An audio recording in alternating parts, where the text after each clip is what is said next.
Welcome back to Hadassah On Call, New Frontiers in Medicine. I'm your host, Maayan Hoffman. And today, we're doing something a little different. As we wrap up another incredible year, we're taking a look back at some of our most impactful conversations in 2025. Episodes that really resonated with you, our listeners.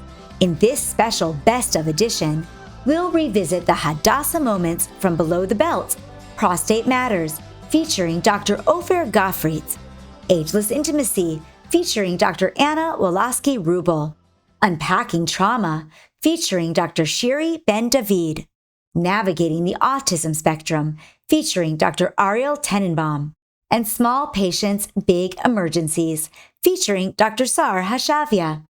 Each of these episodes offered powerful insights, heartfelt stories, but most of all, practical and expert advice.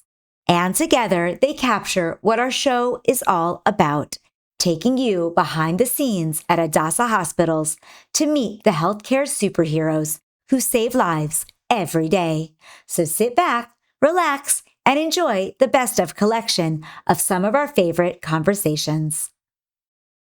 In January, I sat down with Hadassah sex expert Dr. Ann Rubel to talk about sexual health and intimacy for older adults.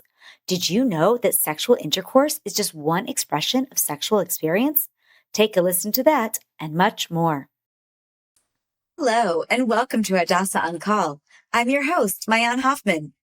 I have to admit, this is a bit out of my comfort zone. Let me explain. Today's podcast is diving into a topic that's not exactly dinner table conversation. Unless, of course, your dinner table is a lot more interesting than mine. We are going to talk about sex. For some, even saying the word out loud can feel a little awkward. But let's be real. Sex is a huge part of life. It's something most of us engage in, whether to start a family, for sheer enjoyment, or let's face it, just for kicks. Fun fact, in Judaism, sex isn't just encouraged, it's required. A husband is obligated to bring his wife pleasure. And if he doesn't, well, the marriage might not be built to last. So, what should we know about sex and intimacy as we age? And who do we turn to for expert advice? Today, Hadassah is lucky to have its own expert on intimacy, Dr. Anna Rubel. She's a doctor of nursing, a religious woman who proudly wears her head covering, a grandma, and the powerhouse behind sex clinics for people of all ages and backgrounds. So, let's dive right in. I'm beyond excited to welcome Dr. Ann Rubel, the Hadassah Medical Organization's go-to expert on intimacy, to our Hadassah On Call podcast. Welcome, Dr. Rubel. So I want to start actually by focusing on some of our older listeners and viewers. And, with the question that I think is probably very relevant to them, which is the secret to being able to maintain intimacy as we age. Is there kind of a perfect formula for sexual health? Thank you for the question. I think it's really important, and I think that a lot of people wonder about that. First of all, I'm going to take apart your question. The issue of our older viewers. Older is both objective, age, chronologically, and it's also a subjective. Like when I tell my kids I'm, my age going on 90 because you're making me so stressed. Yeah. Or your 12-year-old going on 30. Right. Yeah. In other words, it's also personality related. It's also personal experiences related. So if we're speaking about older, there's a physiological component. And there's also, where is my headspace? Where do I see myself? So if your question, if there's a perfect formula, I don't necessarily think there's a formula there, but there are things that we have learned throughout through research, through contact with patients. The first thing we've learned is what a person was when they were younger tends to continue as they get older. So if you were real risque in high school, you will be when you're 60. Well, it's something that will definitely be part of your spicing technique in your head. Obviously, if physiologically something has changed, that may need to be tweaked. That's obvious.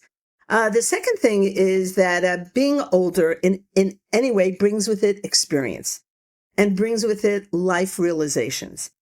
And, sometimes if we get a little bit slower or things take more time because we're older, it's actually better. Because when we're younger, possibly our agenda having to do with sexuality and intimacy may be a little bit different. On the other hand, as we get older and we begin to know ourselves better and we've had our life experiences, it's a possibility, and we definitely see this, that older men and women have actually a more richer sexual experience. Everything, and we are talking about sexual intimacy, so I am going to be fairly direct about it, using all the correct words. So where the focus may have been on frequency of sexual intercourse, as we get older, and what is older? Are we talking about after our fertility years? Are we talking about menopause? Are we talking about into our 80s, 65 plus? What are we referring to? But as we get older, possibly our focus will be on an erotic experience, more about pleasure than about getting to the finish line, whatever that is. Maybe seeing it as a more cyclic experience than a linear experience. So if you would ask me, it's a perfect formula. Know yourself, know your head. Where are you about your age, about your abilities, about what you really want out of life? Is there like a normal amount, let's say, for a married older couple over to going on 60 plus to be together? Is that something? I love that question. People love to quantify everything.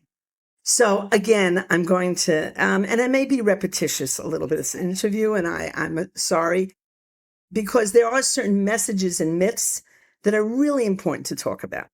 The word normal, okay? If two adults agree and find pleasure in what they do, that's their normal. In other words, for one couple, having sex every day may be their enjoy. And we have to talk about what does it mean having sex, okay? But let's just say, if we consider that normal, having sex, again, penetrative sex, once a week, once a month, on birthdays, these are all things that people basically decide as a couple, hopefully. I mean, that's part of the discussion also. Is there a discussion? So I'd like to take the word normal and kind of put that on the side. Because normal is, I guess, according to every couple. Exactly. Now, we could say that according to the literature and what we see people reporting, on an average, midlife adults report something like twice a week. But that has become almost like this criteria where people feel absolutely obligated to that twice a week. Where I would like to say, and here's my soundbite about normal and how often, you should be having sex every minute of every day.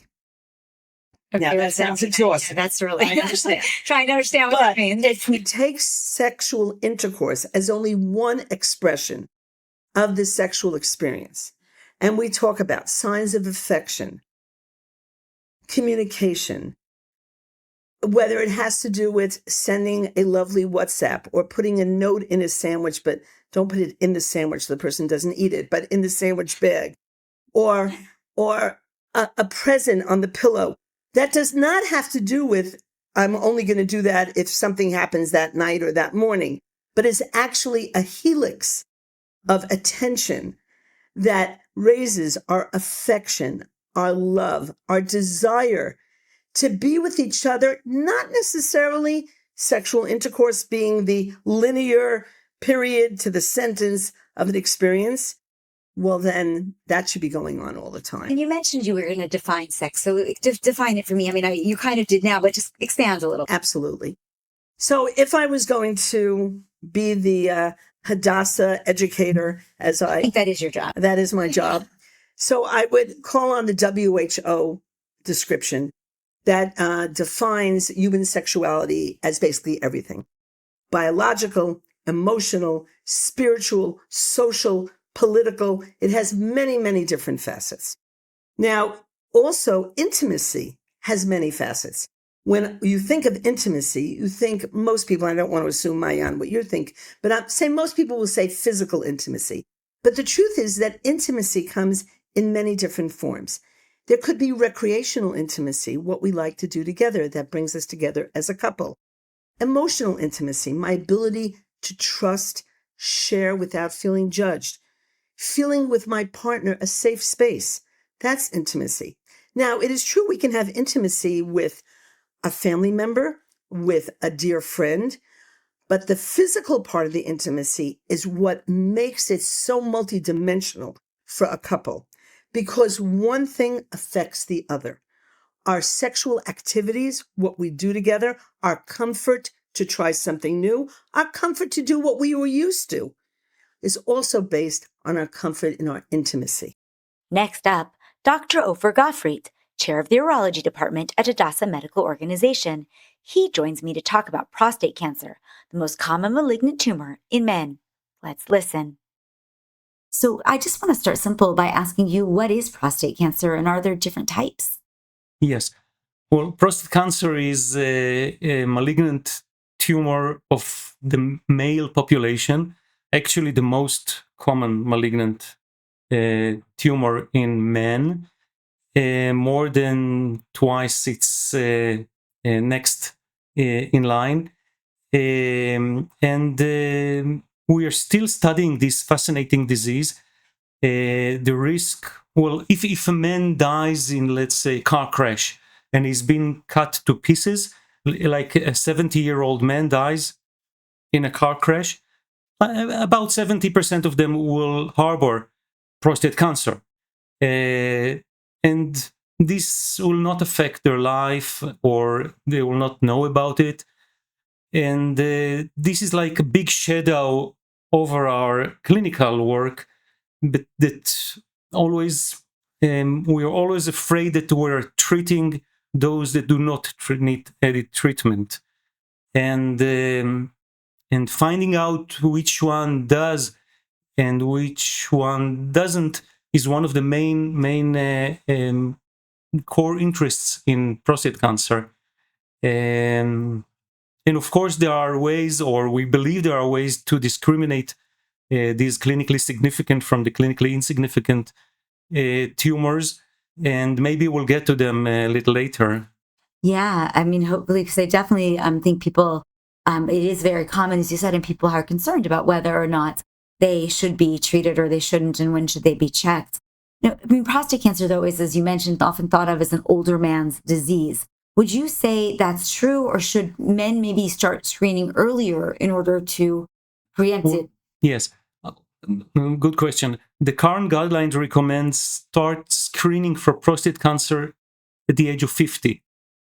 And getting early diagnosis, but early diagnosis does not necessarily mean early treatment, because follow-up, or as called professionally active surveillance, is a very common practice today, and this may be the solution for over-treatment that was so common in the past. Do people have a good prognosis when they get prostate cancer? Like, if they have that early screening, do people generally survive? Yes. Early diagnosis in prostate cancer usually means cure or follow-up, good follow-up, and we know when to stop the surveillance and to move into active treatment. And if you are under surveillance, then nothing bad will happen, really. What are the most common signs or symptoms of the cancer? There are none. No. The symptoms and signs of prostate cancer are bone pain, which obviously is a very late sign.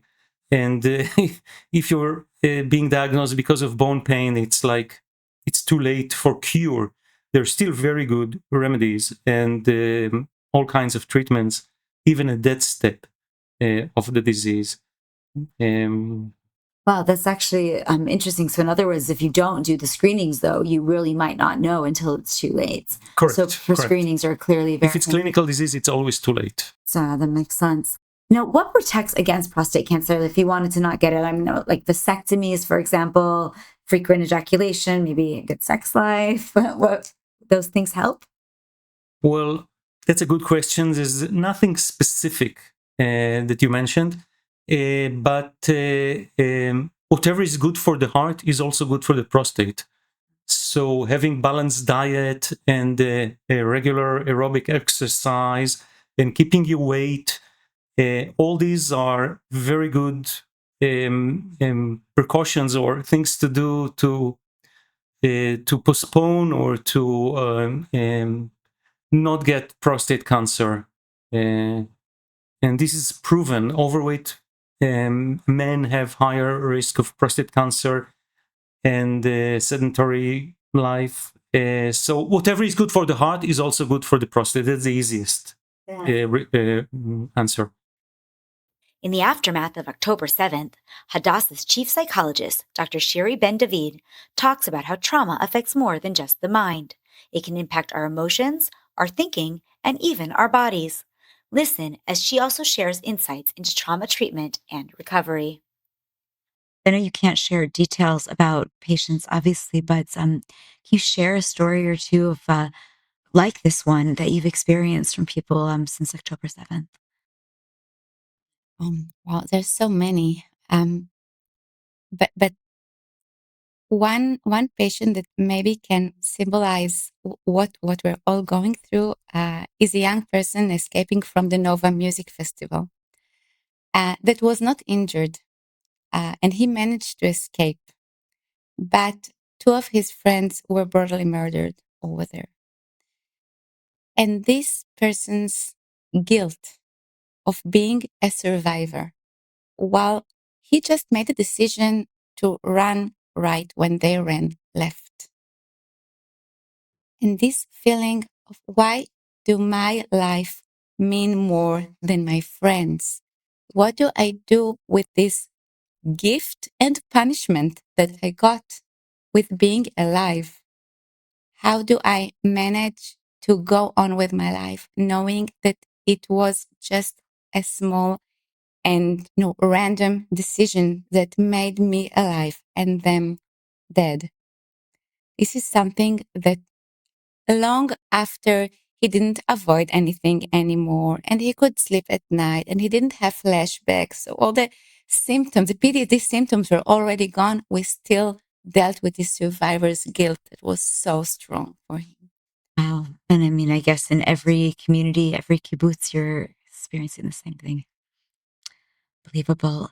So, what can individuals and communities then do to help build resilience to be able to? I mean, no one could have expected October 7th, but to be able to come out of these kind of events stronger. As you mentioned, there's, I think you called it PTS growth. Is that what did you call it? Post-traumatic growth. Post-traumatic growth Yes. and versus post-traumatic stress disorder. I mean, that obviously is the way that we want to all, please God, be. So how do you help to prepare yourself for something that you can't really know is going to happen? I don't think you can, unfortunately. But as we said, social support is a major protective factor for people going through traumatic events. And building social support is something that we're working on all the time, whether it be in the small family or the community.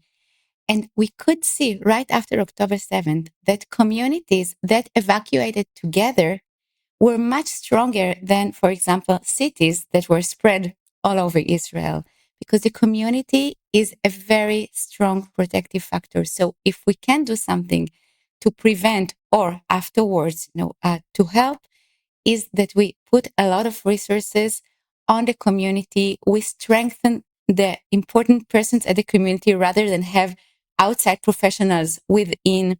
We strengthen the parents of a family. We give them strength and the resources to deal with their children instead of taking the children to an outsourcing. This is something that is really protective.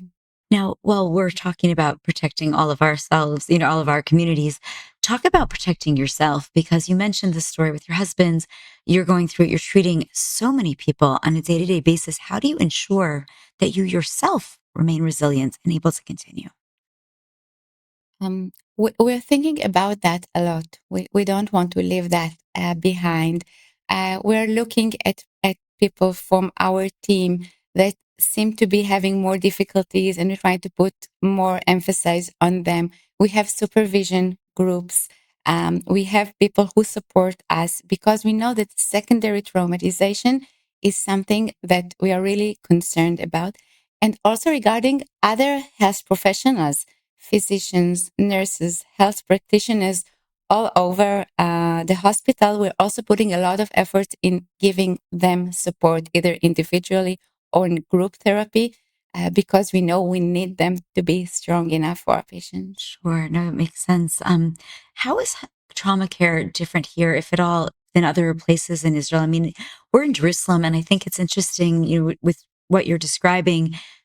We're not one of the hospitals down south here in Jerusalem, but we certainly at Hadassah saw more than our share of patients from these areas.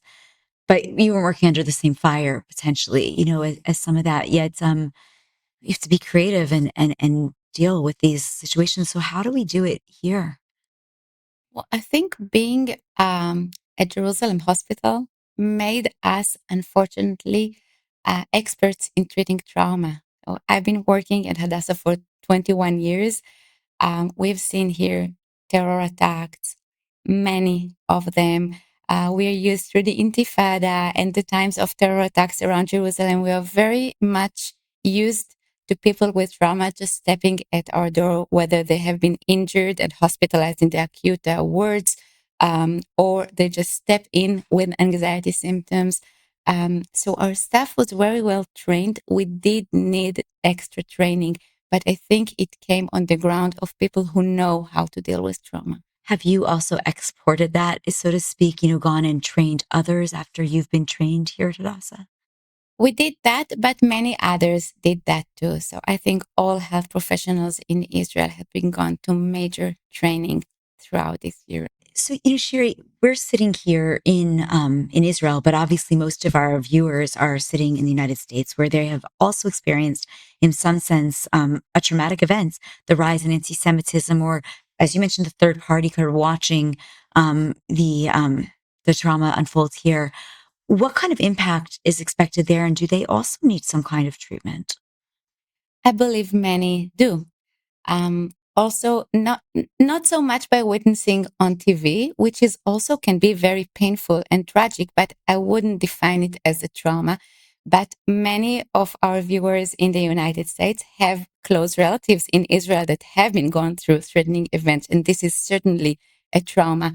And being a victim of anti-Semitism, of direct anti-Semitism, can be life-threatening. And that can also be considered as a trauma. And of course, these people need to watch out for symptoms that may be concerning, definitely. Yeah. So, we're going to run out of time, but I want to ask you, Dr. Ben-David, is there anything else that you feel that our viewers and our listeners should know or should be thinking about so many months into this war in a field that I think, the physical ramifications people focus on very readily. They lost a leg, they lost a hand, they were starved in Gaza. These stories come out, but the mental is just not talked about enough. What do people need to know?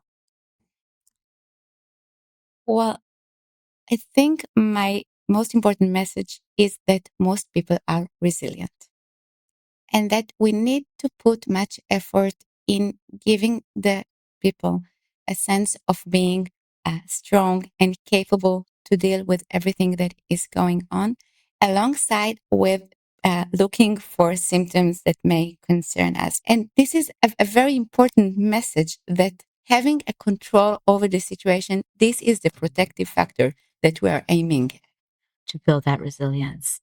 Wonderful. Well, Dr. Ben-David, thank you so much for sharing your insights today. Thank you for inviting me. One of the most talked about topics in medicine today is autism.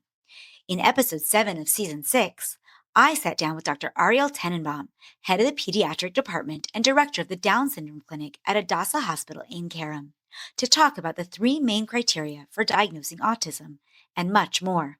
Take a listen to a snippet of our conversation. What causes autism? It's something that's genetic, you're born with it? Well, it's a very big question, and the answer is even bigger because there are so many answers to it.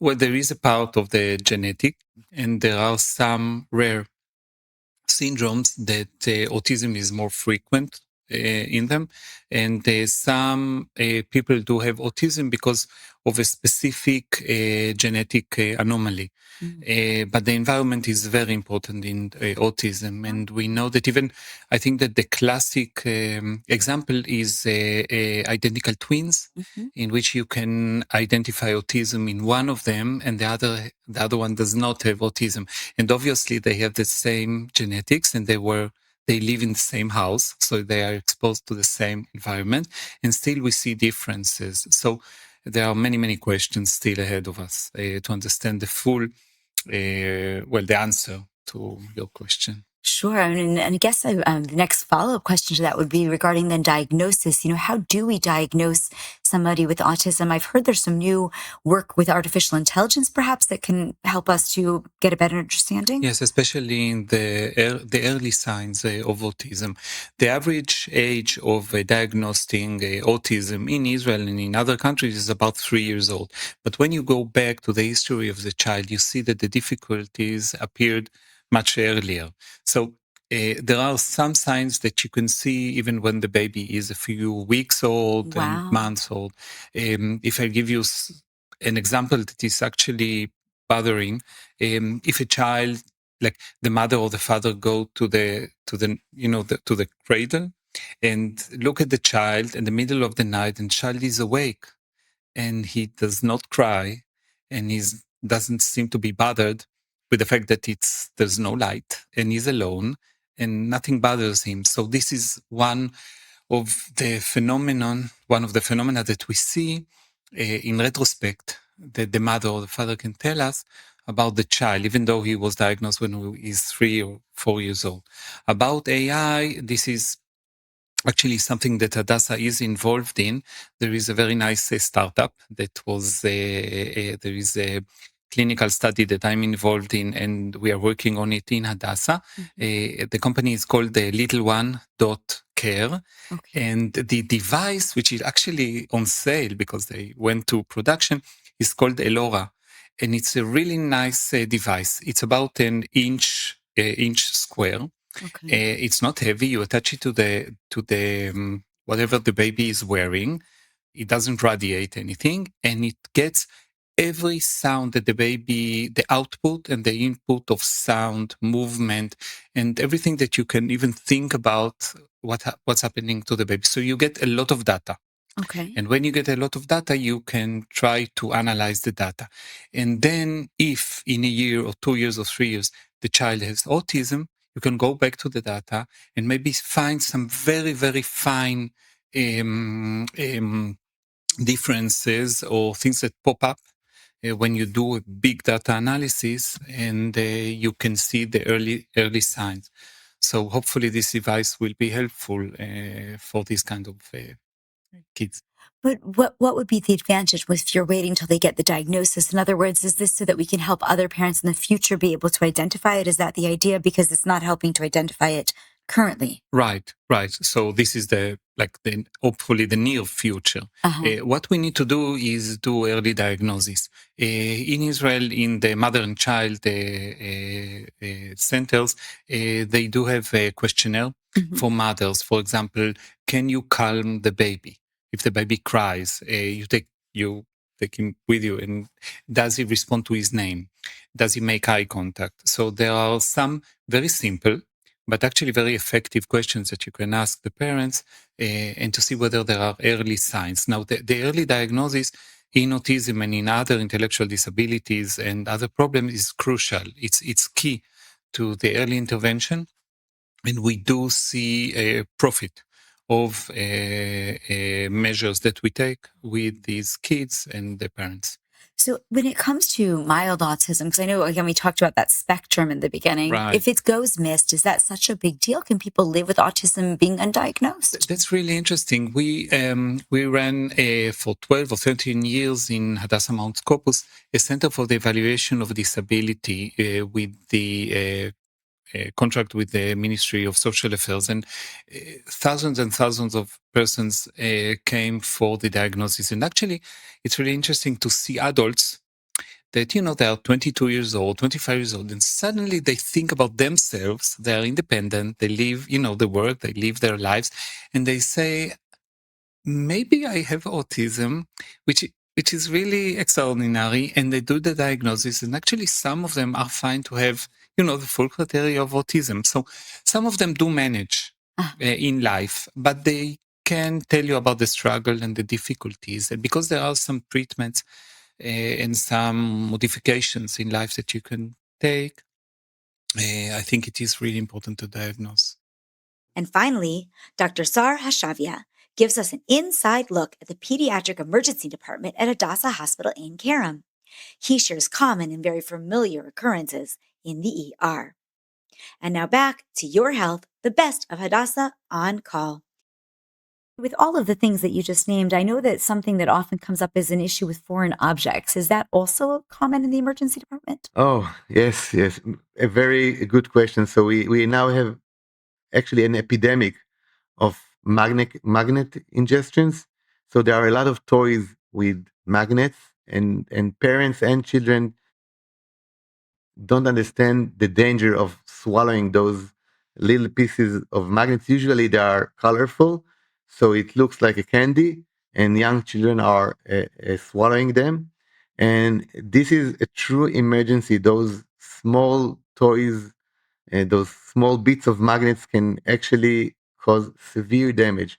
What is happening is that after the child ingests them, the magnet is like a magnet. So two parts of magnet, if he's ingesting them, are getting stuck in the intestine. They can cause a hole in the intestines, and this is lead to a really abdominal catastrophe, really an abdominal emergency. We get to see more and more children that eventually need operation just because of these trivial toys. We are now, because it's becoming an epidemic, we are now even looking not just by asking the parents if the child ingested a magnet, if there is a high suspicion, we actually do an x-ray to see that the child didn't swallow by incident those magnets. On the other hand, when speaking about foreign objects, there is a cultural issue of foreign bodies, that hijab pins. So hijab pins are special pins that young girls and adult Muslim girls are putting in their hijab.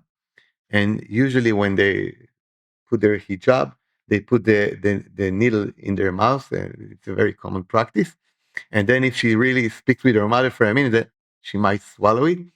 And actually, because it's very common here in Jerusalem, here in Israel, we have investigated whether swallowing a hijab pin is different from swallowing any other sharp object. And this is a study which was published in a very important pediatric paper. And we showed that unlike other sharp objects, swallowing a hijab pin, we can manage it conservatively, which means we don't need to operate and to take it out immediately. Why is that? So we think that because the hijab pin at the end has this small, how do we call it? So it's sharp on one side, but on the other hand, There's like a circle or it's like a circle or something like this. So when the young girl is swallowing it, so usually it goes with the gravity. So the sharp side is usually not the one pointing into the stomach, but rather the other side. So this is one explanation. super fascinating. So let me ask you one other question, which is about international work. Are you doing any work with Hadassah and other countries or hospitals around the world? So yeah, it's a great question. So after we have established a very um, busy emergency department and we have enough staff, we're trying to train staff of pediatric emergency physicians in other countries as well. In our own staff, we have specialists in focus. We spoke about point of care ultrasound, so we have a specialist in point of care ultrasound. We have a specialist in simulations, so we know how to do simulations of acute illnesses in children. We have a pediatric disaster medicine specialist, which is something quite new. You ask about innovations. So we have a physician that is specifically searching and studying disaster medicine, and we train people in disaster medicine preparedness, and also trauma. So trauma is a very important aspect in our training, and all those specialists are delivering courses in their field of expertise.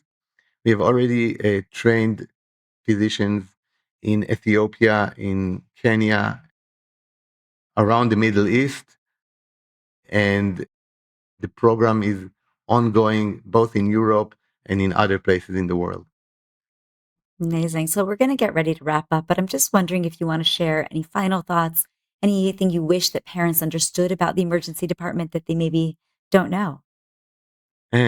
So I think if we are concluding, I think we will start with your first question. So people should understand that in the emergency department, things are getting done by prioritization, and this is different from other places in the hospital or in their clinics back in the community. So people sometimes find it hard to understand that the line is not going as straight as they would hope it will. So this is on one hand, they should understand that. I feel like in Israel, people should know that the line never goes straight. Yeah. So, but apart from being Israelis with the line never going straight, so this is a place where it's more chaotic. But usually there is order in the chaos. So somebody is playing this orchestra, even if you don't understand the music. And so this is on one hand. On the other hand, and this is very important to me to emphasize, that here in Hadassah, when you come to the pediatric emergency department, you are coming to a safe place, to a place where they would listen to you and to your child. And we expect it from our team that everybody will feel you and not just treat you as a patient. Wow. Well, thank you so much for answering all of these questions today. Thank you very much.